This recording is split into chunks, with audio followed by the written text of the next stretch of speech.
Me hakkame rääkima ekskavaatoritest. Kui palju üldse ekskavaatoreid erinevaid on, näiteks täitsa võhikule hakates rääkima?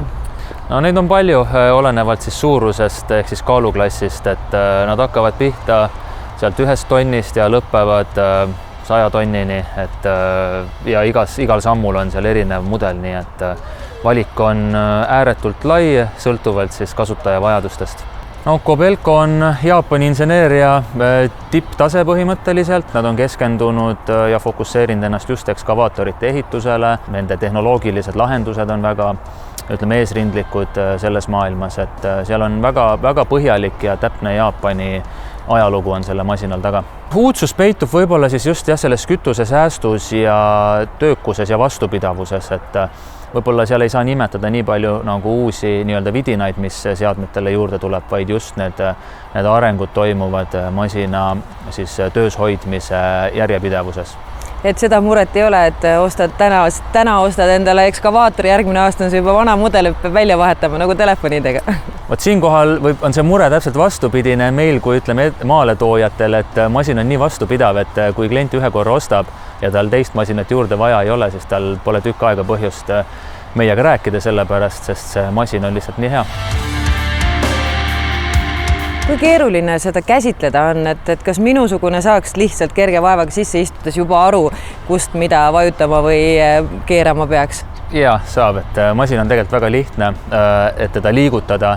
Võib-olla jah, et kui on vaja minna väga täpselt spetsiifilist kaevetööd tegema, et see nõuab muidugi vilumust, aga ütleme, et lihtsalt nagu masinat liigutada punktist A punkti B, temaga mingit kaevesarnast liigutust teha, et see on väga lihtne. Aga lähme vaatame, ma tahaks ise ka kohe proovida, kui lihtne see on. Lähme.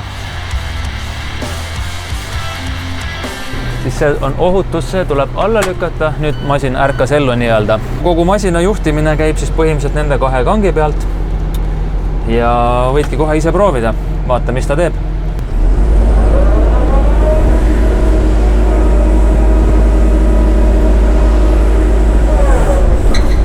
Ja vot nii kiiresti ta teebki ringe ja see ei olnud üldse kiirendusega, vaid ta tegelikult ongi nii kiire ja kogu töö selle tegemisega läheb sama kiiresti.